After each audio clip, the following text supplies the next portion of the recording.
My name is Megan Truick. Today we want to share with you one of my favorite topics, trusts. What is a trust and why is it important? All you got to know is a trust is a way for you to move assets from your name into the name of something that can live much longer than you. And the reason that we do this is so that we can basically avoid probate.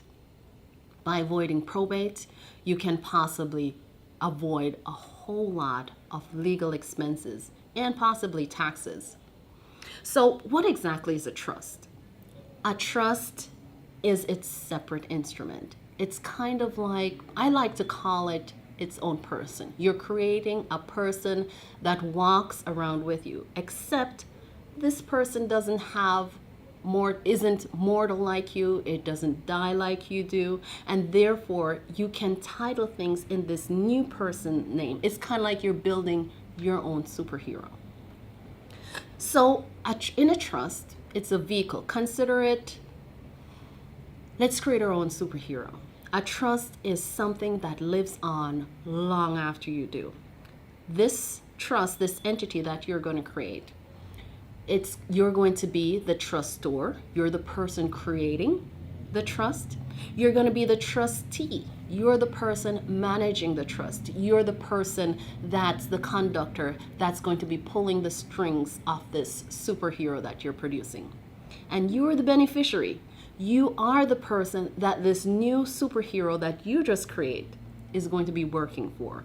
You're the trustor, you're the trustee, and you're the beneficiary. You created yourself a superhero that lives a whole lot longer than you, that will take care of you if you become incapacitated, and will also take care of your loved ones when you're no longer here.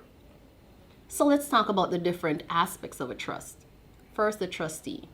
That's the person who creates the trust. You, as the person, creates the trust.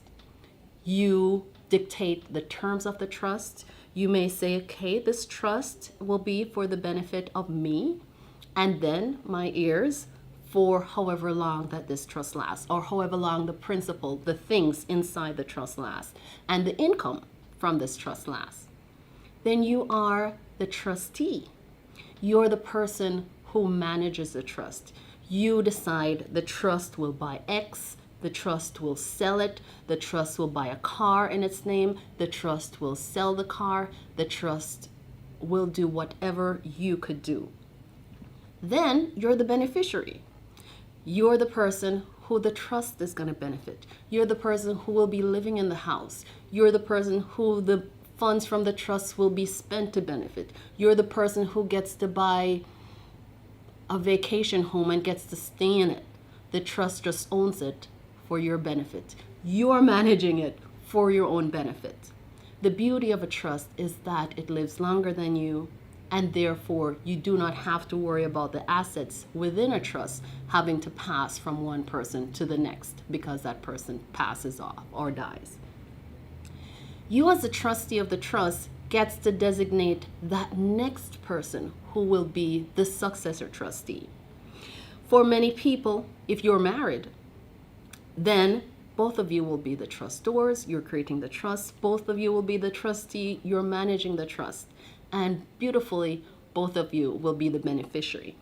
Therefore, the only thing that functionally changes is whose name the property is in, whose name your house is in, whose name your car is in, whose name the bank accounts are in. However, it functionally works the same way as if it was in your name. The only benefit is you will get to avoid probate, and if something should happen to you, if you become incapacitated, you end up in a hospital, the successor trustee steps in, takes over the trust, pays your mortgage, pays your medical bill, does whatever you would do, and they do not have to go to court to seek a guardianship in order to manage your affairs. So you can see how powerful a trust is, and that's why I kind of call it your personal superhero. What's great about a trust is that you can purchase property, you can purchase cars, it can own anything, and if you choose, it can use your own EIN, your own social security number. So you want to buy a house, you buy it in the trust name, something should happen to you, You don't have to go to probate court in order to transfer that house to whoever you want. You don't have to go get a guardianship in order to manage your affairs, because the trust lives on. Therefore, it does not die. Therefore, it doesn't need probate. Therefore, it just needs that successor trustee. So when someone comes to me and they say, Megan, I need a trust, first I ask them, why do you need a trust? A trust is like a brand of car. You may need a SUV, you may need a sports car, you may need a utility truck. And therefore, what kind of trust you need is totally unique. It totally depends on your situation. Each trust is personal, it's unique. Please don't go on the internet and just put in trust, print that, and sign your name to it. That's one of the most dangerous things you can do, because it will not effectuate what you're trying to do. If you are a parent with a special needs child and other children, you may need a trust with a special need provision in there. You may be a parent with children with different tendencies. So you may have a child who may have a drug issue. You may have a child who is a doctor doing well. You may be elderly and you need to be thinking about Medicaid planning. That's a totally different trust and planning situation than for somebody else who may be single, no kids. So for you in that situation, you may want a family century trust for that kid that's having problems. You may be able to do a regular access trust for that kid that's a doctor that's doing well. And you may be thinking, maybe I need a Medicaid trust for me, so that if that eventuality comes wherein I need to get Medicaid, where I need help, I have made that trust, I have made that planning, so that when I get to that section of my life, I do not deplete all my assets and have totally nothing to pass on to my heirs, to the next generation. So that's why trusts are so dynamic and so exciting for me. To me, I say trust and estate planning together is for the living. It's one of the most loving things that you can do for your loved ones. It says to them, if something should happen to me, I've already got this. I've taken off this off your plate. I've provided within the trust a means for you to take care of my affairs.